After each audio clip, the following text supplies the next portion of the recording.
नमस्कार दोस्तों, स्वागत है आपका हमारे चैनल ज्ञानलोम में। आज हम बात करेंगे थर्ड लॉ ऑफ मोशन के बारे में। जो न्यूटन का थर्ड लॉ ऑफ मोशन है वो क्या कहता है, तो उसके बारे में जानेंगे। अब देखिए, डेली लाइफ में आप इसके बहुत सारे एग्जांपल ले सकते हैं। पहले क्या कहता है वो हम जान लेते हैं।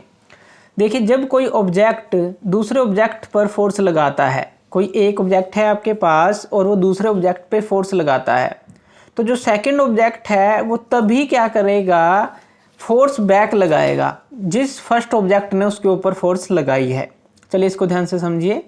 मान लीजिए हमारे पास दो ऑब्जेक्ट हैं, ए और बी ऑब्जेक्ट हैं, और ये जो है एक दूसरे की तरफ जो है आ रहे हैं। मान लीजिए आ रहे हैं या एक ही दूसरे की तरफ जा रहा है।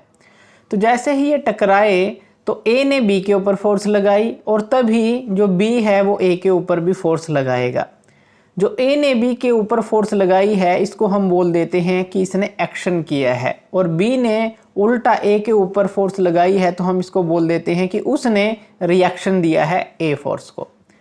तो यहाँ पे ये कहना चाहता है कि अगर कहीं पे एक्शन होगा तो इक्वल और अपोजिट रिएक्शन भी होगा। ये जो फोर्सेस होती हैं हमेशा आप याद रखिए इक्वल इन मैग्नीट्यूड होती हैं, यानी कि बराबर मात्रा की होती है। जितनी ए बी पर लगाएगा बी भी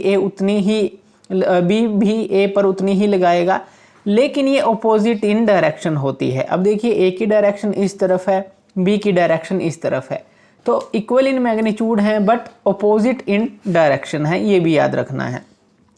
ये जो फोर्सेस होती हैं ये डिफरेंट ऑब्जेक्ट पे एक्ट करती हैं, सेम ऑब्जेक्ट पे कभी भी एक्ट नहीं करती, ये भी याद रखना है।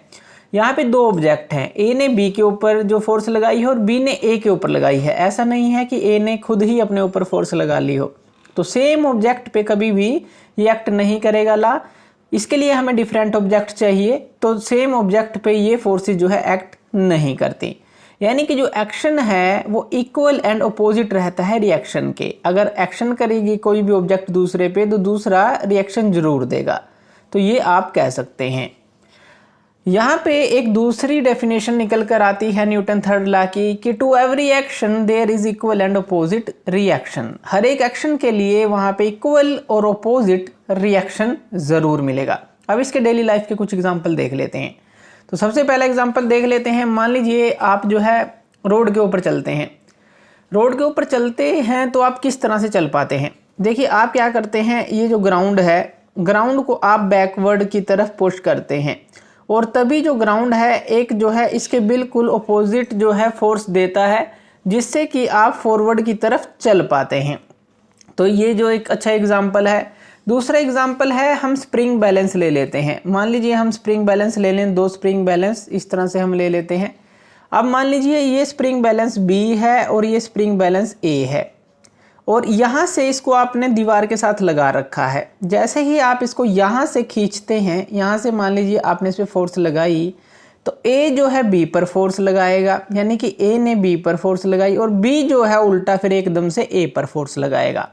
ए बी के ऊपर एक्शन करेगा तो बी जो है रिएक्शन देगा, और आप इसके अंदर रीडिंग देखेंगे कि सेम रीडिंग आएगी अगर ये एक्सपेरिमेंट आप करते हैं। तो यहाँ पर भी इक्वल बट अपोजिट यहाँ पे आपको फोर्सेस की रीडिंग मिलेगी।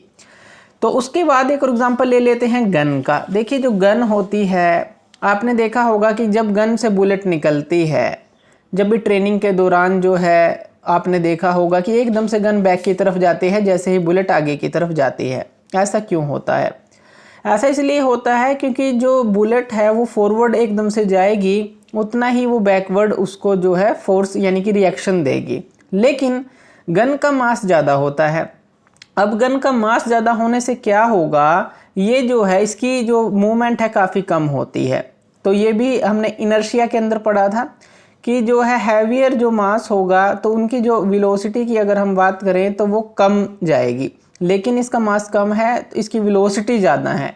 तो ये जो है जो लीनियर मोमेंटम है, यानी कि अगर p किसके बराबर है, ये वहाँ से हमने लिया है, p equal to m into v के बराबर होता है, और लीनियर मोमेंटम जो है कंजर्व रहता है, यानी कि मास इंटू वेलोसिटी जो इसकी होगी बराबर इसकी होगी। अब इसका मास तो ज़्यादा है तो वेलोसिटी को कम होना पड़ेगा, तो इसलिए कम जो झटका ये देती है, और बुलेट काफ़ी स्पीड से चलती है। तीसरा एग्जाम्पल ले लेते हैं बोट का।